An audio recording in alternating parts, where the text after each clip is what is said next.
J'ai donné un cours toute la journée et je suis un peu à fun. Bon, j'espère que ça ira. Donc,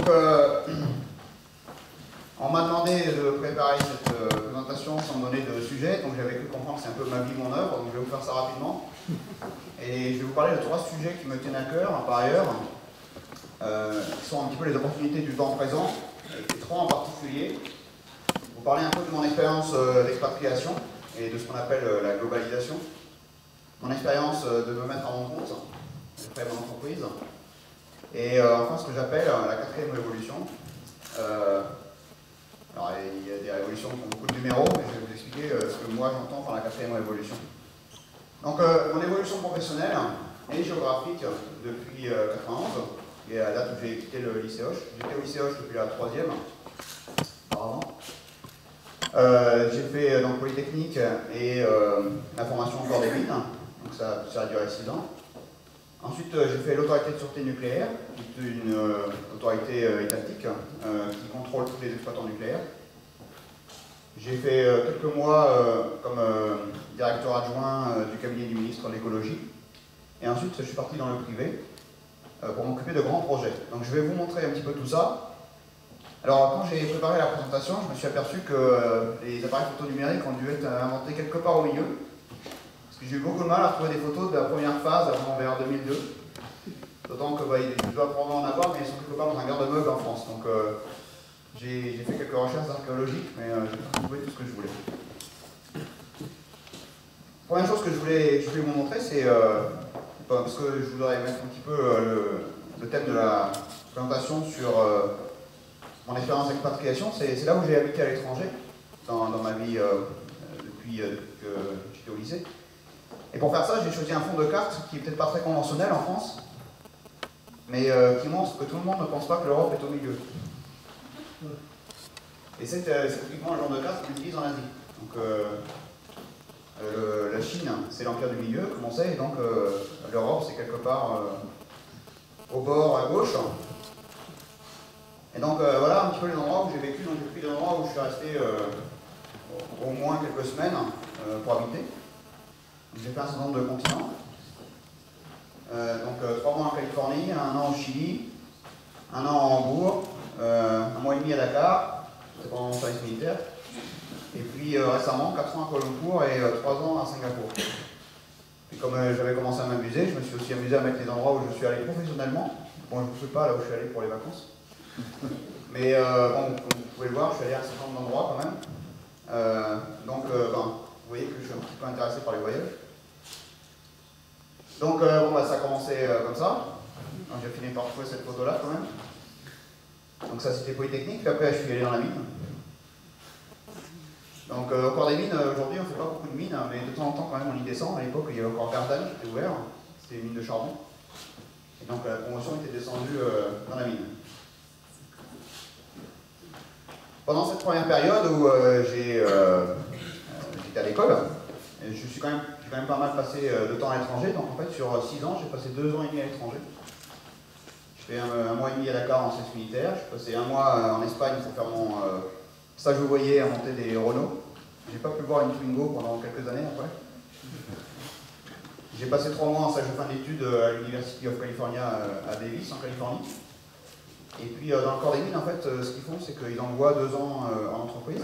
J'ai fait 1 an en bureau d'études chez Airbus à Hambourg. Ensuite, je suis parti 1 an à Santiago du Chili faire de la recherche en mécanique des fluides dans les mines de cuivre. C'est un petit peu exotique, mais ça ne fait que commencer. Ensuite, je suis allé à l'autorité de sûreté nucléaire. Donc c'est une autorité où on contrôle tous les exploitants. J'ai d'abord fait 3-4 ans en région, à Orléans. J'étais responsable de surveiller les exploitations nucléaires dans la région centre et puis en Ile-de-France. Donc les 4 centrales nucléaires sur la Loire et puis les centres de recherche du CEA en Ile-de-France.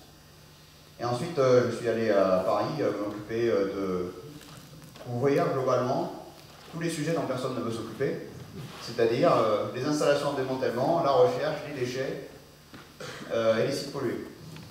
Notamment tous les sites pollués par Marie Curie et autres. Donc quand on fait ça, on est inspecteur, on a une belle carte tricolore, et on peut rentrer à n'importe quel moment dans les installations nucléaires pour aller voir ce que fait l'affreux exploitant. Mais bon, je continuais quand même à aller en sous-sol un petit peu, donc ça c'est à l'époque, ça existe toujours, je crois. Il y a un laboratoire dans l'est de la France pour tout ce qui est le stockage définitif des déchets nucléaires. Et donc il y avait un laboratoire où on descend quelques centaines de mètres dans des couches d'argile. Je suis allé visiter un peu les mêmes aussi aux États-Unis, tout ça. J'ai pas retrouvé de photos de ce que je faisais dans les cabinets ministériels, j'ai juste retrouvé ma carte. Donc après j'ai fait quelques mois en cabinet ministériel et c'était une expérience pour moi un petit peu ambivalente parce que j'ai détesté, mais j'ai appris plein de choses. Et ça a développé mes compétences sur un certain nombre de choses qui aujourd'hui j'utilise avec beaucoup de valeur. Donc j'ai détesté parce que je suis quelqu'un qui aime bien construire des choses sur le long terme et que quand je me suis retrouvé en cabinet ministériel, c'était extrêmement court terme. Donc le sujet principal, c'était comment fait-on pour que le ministre puisse passer au journal de 20h. Donc les questions de long terme, du genre, essayons de savoir quelle est la politique de prévention des risques technologiques, comment est-ce qu'on fait pour éviter les accidents, les risques naturels, etc. C'était important, mais par exemple, le sujet de l'ours dans les Pyrénées était absolument primordial, parce que ça faisait passer le ministre au journal de 20h. Donc, qu'est-ce qu'on fait dans les cabinets ministériels? Bon, récemment, j'ai vu dans l'avion un film qui s'appelle Quai d'Orsay. C'est assez illustratif pour ceux qui l'ont vu. Mais par exemple, donc il y avait un petit problème, c'était l'ours dans les Pyrénées. Les bergers étaient contre la réintroduction de l'ours et les écologistes voulaient réintroduire des ours. Donc, subrepticement, qu'est-ce qu'on a fait? On est allé chercher des ours en Slovénie pour les réintroduire dans les Pyrénées. On n'a pas choisi n'importe lesquels. On a choisi des ours enceintes pour être sûr de faire croire à tout le monde qu'on a introduisé un ours, mais en fait on a introduisé 2 ou 3 d'un seul coup. Voilà, là on sujet dont on s'occupe dans les cabinets ministériels. Donc au bout de quelques mois, bon, d'un côté c'était très intéressant aussi, on a vu plein de choses, je suis allé au Conseil de sécurité de l'ONU, etc. Très bien. Mais au bout de quelques mois, il y a eu une élection, je crois que c'était un vote sur l'Europe. Remaniement ministériel, on m'a proposé de rester, j'ai dit ok, je pense que j'ai assez vu, je vais faire autre chose. Donc à cette période-là, j'avais fini de faire mes 10 ans au service de l'administration que je devais après avoir fait Polytechnique. Et donc par conséquent, je me suis dit, bon ben je vais essayer de faire un petit peu autre chose. J'ai beaucoup apprécié de travailler dans l'administration, notamment en début de carrière, parce que ça vous permet d'avoir des responsabilités probablement beaucoup plus grandes que ce qu'on peut avoir dans le privé. Donc fantastique expérience. Mais bon, j'ai un peu la bougeotte, donc j'ai voulu aller voir autre chose. Et j'ai décidé de m'orienter vers ce qui était finalement le monde des grands projets et plus particulièrement les développements pétroliers en eau profonde. Alors, je vais essayer de vous expliquer ce que c'est, parce que c'est pas quelque chose qui est très médiatique. Mais avant ça, je vais vous expliquer un petit peu pourquoi j'ai choisi ça. J'ai quand même un petit peu réfléchi sur ce que je voulais faire. Et il y a eu à la fois de la volonté et du hasard, comme très souvent dans une vie professionnelle.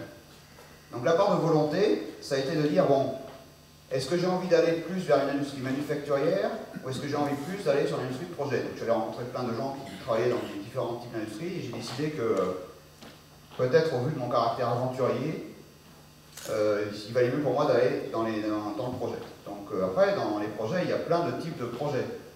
On construit des autoroutes, on construit des ponts, on construit des centrales électriques, bon, bref.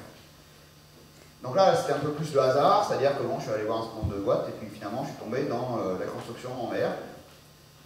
J'avais fait mon service militaire dans la marine, donc il y a peut-être un petit peu des gènes là-dedans. Donc comment ça marche? Juste pour vous donner une idée, donc ça c'est juste un exemple de développement en eau profonde par Shell. Donc ça c'est l'échelle des profondeurs. Donc ça c'est 200 mètres, 400 mètres et ça va jusqu'à 3000 mètres.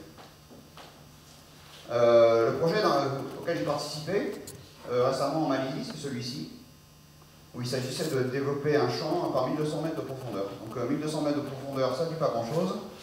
Donc j'ai pris l'échelle habituelle de la France, la tour Eiffel, et donc ça fait 4 tours Eiffel.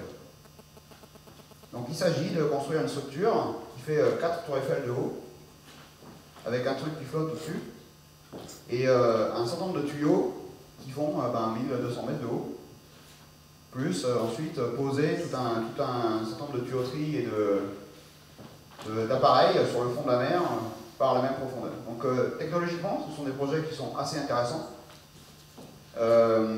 Quelquefois, on pense qu'aujourd'hui, l'ingénieur, c'est quelqu'un qui se contente juste de faire des calculs dans un bureau. Il y a encore des domaines dans lesquels l'ingénieur, c'est quelqu'un qui va essayer de trouver des solutions pas forcément faciles à trouver pour résoudre des problèmes concrets avec de très très belles réalisations techniques. Aujourd'hui, j'interviens comme consultant et un des projets dans lesquels j'interviens, c'est celui-ci, qui est à la pointe avec 3000 mètres de profondeur. À 3000 mètres de profondeur, juste pour vous donner une idée, les tuyaux ont un petit peu du mal à soutenir leur propre poids. Donc ça pose quelques questions intéressantes en termes d'ingénierie. Donc bon, ça c'est une vue de l'esprit vue d'en bas. Donc qu'est-ce qu'on fait quand on fait ces développements en eau profonde? On construit une usine sur un bateau. Ce sont des super pétroliers qui sont reconvertis avec une usine par-dessus. Ce sont des projets de l'ordre de 1 à 3 milliards de dollars. Et ça c'était moi au large du Nigeria, devant un de ces bateaux pour un projet. Donc vous voyez un petit peu, ce sont des projets dont on n'entend pas beaucoup parler à la télé, parce qu'ils ne sont pas très visibles, on ne les voit pas de la côte. Il faut pouvoir aller sur place pour voir ce qui s'y passe. Et puis par ailleurs, on construit l'équivalent de 4 tours Eiffel, mais c'est sous l'eau, donc on ne le voit pas. Mais néanmoins, c'est vraiment assez intéressant sur le plan technologique. Donc qu'est-ce que j'ai fait pendant cette période? Ils avaient inventé l'appareil digital, donc j'ai un peu plus de photos. J'ai commencé à Paris par apprendre un peu le métier. Et en fait, comme je venais du nucléaire, j'avais un peu l'habitude de faire de la prévention des risques. On m'a dit, dans les gros projets, on a quelques problèmes. De temps en temps, on a quand même des gros accidents. On tue quelques personnes. On casse quand même pas mal de matériel, ça coûte très cher. Et donc, essaye d'améliorer un petit peu la prévention des risques et la prévention des accidents majeurs. Donc j'ai fait ça pendant quelques temps et ça m'a permis d'apprendre le métier parce que technologiquement c'est quand même pas simple.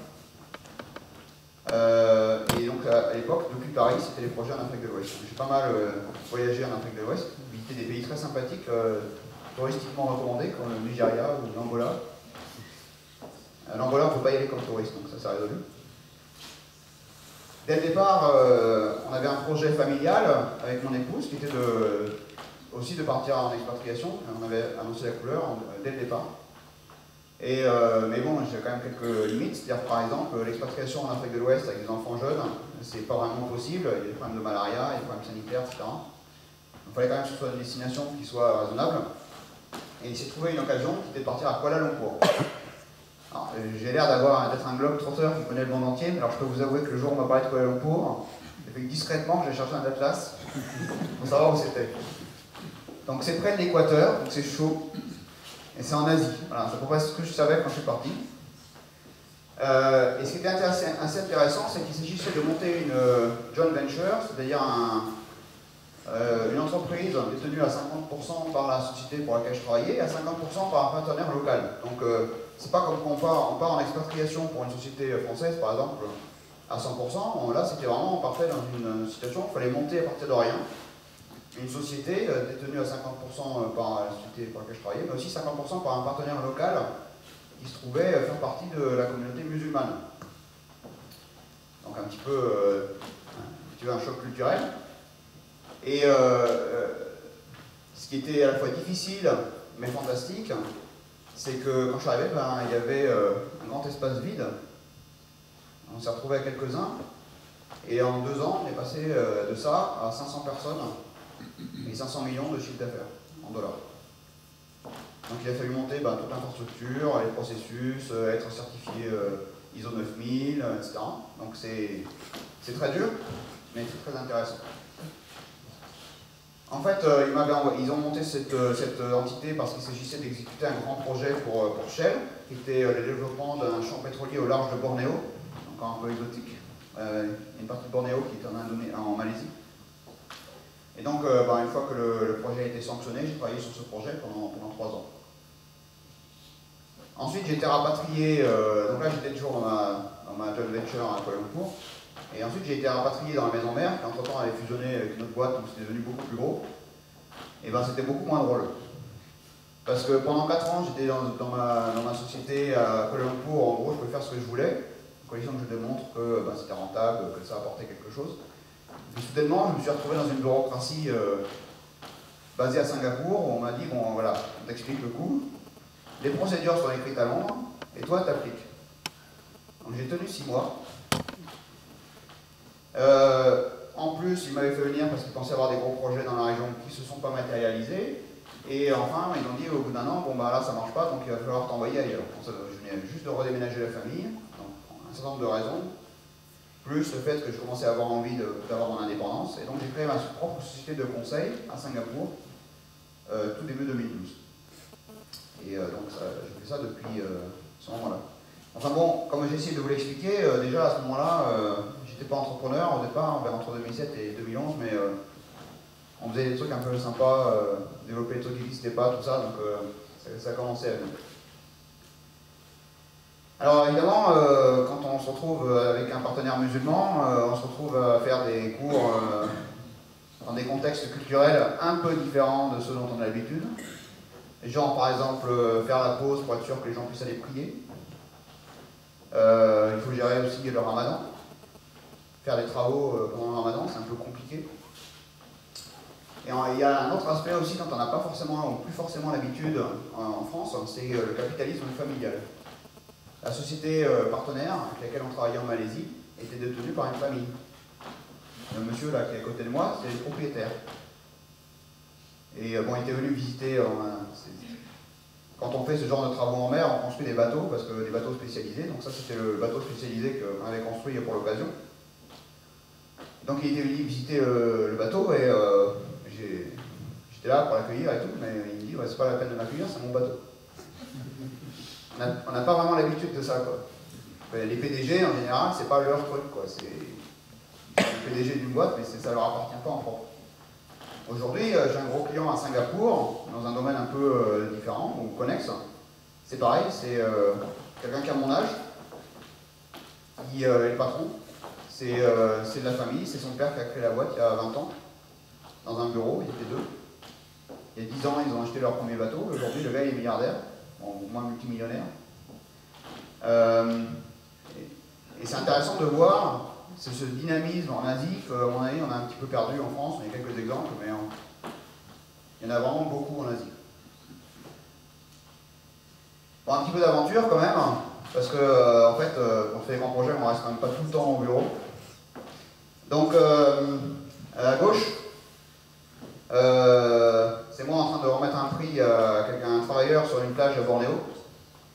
Alors juste pour vous donner un élément de contexte, le grand-père de ce monsieur, il coupait des têtes.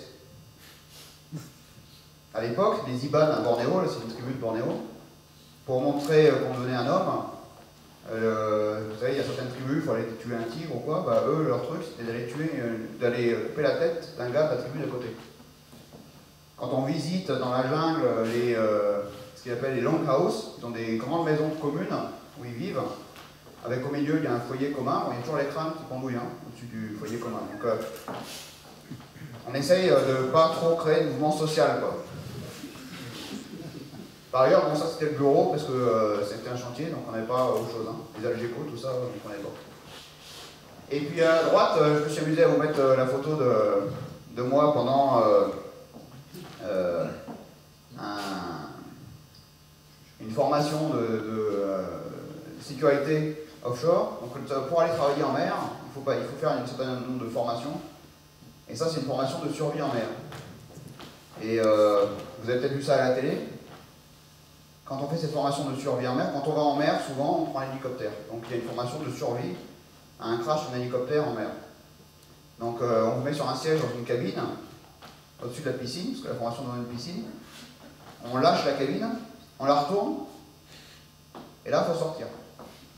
Et si vous ne sortez pas, bon, il y a quand même un plongeur pour aider, il y a un petit peu de sécurité, mais si vous ne sortez pas, vous ne partez pas, vous travaillez en mer.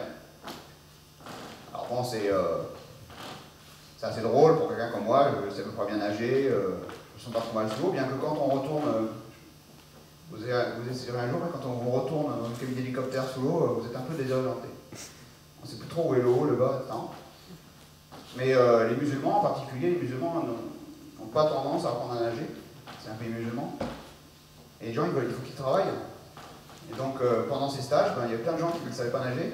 qui se retrouvent à gigoter dans l'eau avec leur gilet de sauvetage, à devoir mettre la tête sous l'eau, à devoir se mettre dans l'hélicoptère la tête à l'envers. Et moi, c'est des gens que je trouve extrêmement courageux.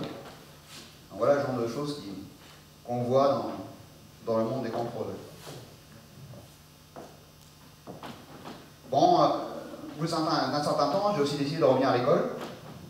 J'ai passé d'ailleurs un examen en 2005. En 2011, pardon.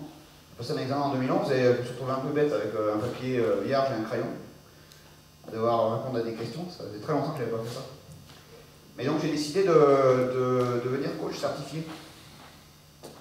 Donc pour ceux qui ne savent pas forcément ce que c'est d'essayer de travailler sur le développement personnel des clients ou professionnel des clients, en les aidant à surmonter éventuellement leurs barrières ou les points qui les arrêtent dans leur développement personnel ou professionnel.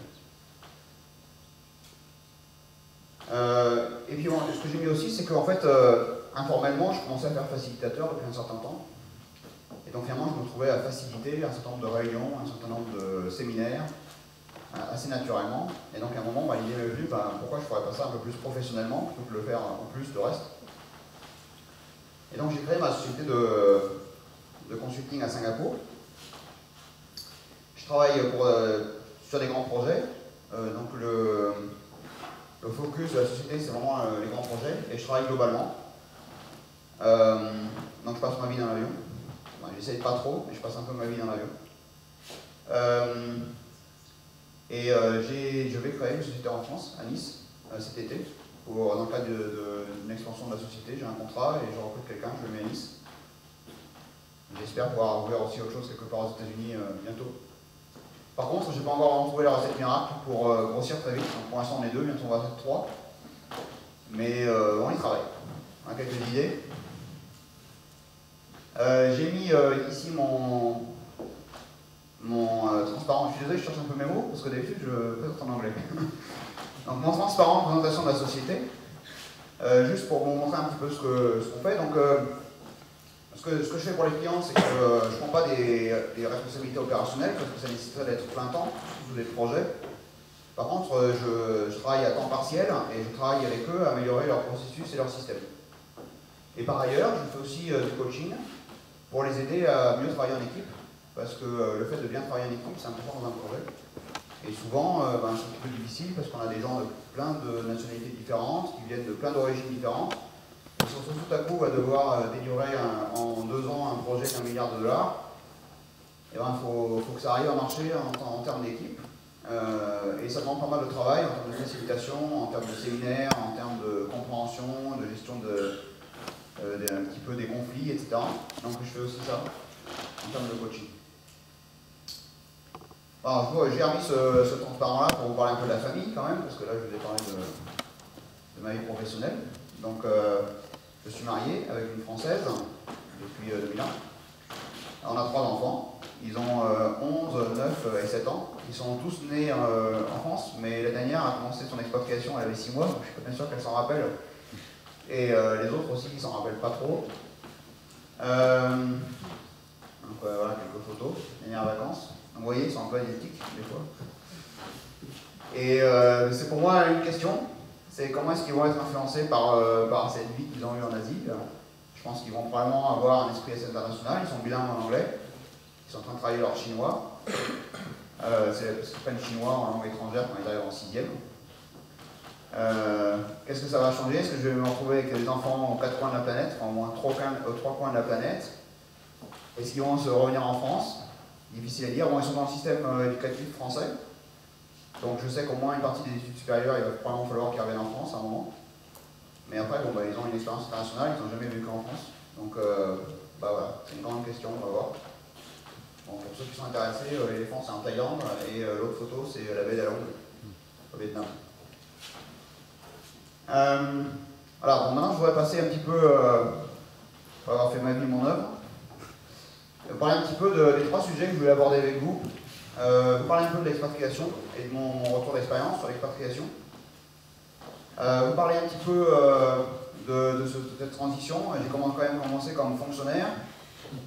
Je suis ensuite parti dans l'entreprise privée et puis maintenant je finis par être entrepreneur, ce qui psychologiquement n'a pas été forcément simple. Je vais vous expliquer un petit peu. Et finalement, j'ai passé un petit peu de temps sur la quatrième révolution. Dans l'expatriation, et ma vue des Français, vue d'étrangers, quelque chose qu'on sous-estime en France, à mon avis, c'est que la formation qu'on a en France, des Français, est excellente. Et je ne fais pas du chauvinisme, ok? Je prends un ingénieur anglais, je prends un ingénieur français. En tout cas, dans le domaine des grands projets, où il faut savoir innover, trouver des solutions qui ne sont pas forcément simples, se débrouiller, le français est largement supérieur. Donc les formations françaises sont extrêmement valorisables à l'étranger. Par contre, il faut être conscient que les salaires en France sont très bas. Donc les gens qui veulent exploiter un peu les gens vont recruter des Français parce que ça coûte pas cher. Je suis désolé d'enfoncer des évidences que vous ne connaissez pas forcément, mais c'est quand même ça, quoi. Donc le français est pas cher à l'étranger. Et les Français ont du mal à demander le prix du marché. Parce qu'on n'est pas formé, probablement, ou c'est pas notre culture d'aller demander le prix qu'on pense devoir valoir. Bon, alors, en fait, depuis que je suis entrepreneur, j'ai été obligé de me guérir un peu de ça, parce que travailler pour pas beaucoup, ça ne fait pas. D'ailleurs, c'était intéressant sur le plan personnel de me développer là-dessus. C'est un peu bizarre de dire à quelqu'un, ben voilà, c'est ça, il faut que vous payiez ça. Mais il faut le savoir ça. Je pense qu'on est très bons, les Français, mais on ne sait pas se vendre. Et donc, on n'arrive pas à demander les salaires qu'on vaut. Et un autre truc que je voudrais vous faire partager, c'est que j'ai noté, mais pas que moi, les gens qui sont avec moi dans la communauté française à l'étranger, notent un nouveau phénomène depuis quelques années, depuis 2008-2009. Aujourd'hui, pour moi, c'est pas une question, je vois dans les journaux ça comme une question. Aujourd'hui, il y a une vraie diaspora française qui est en train de se créer à l'étranger.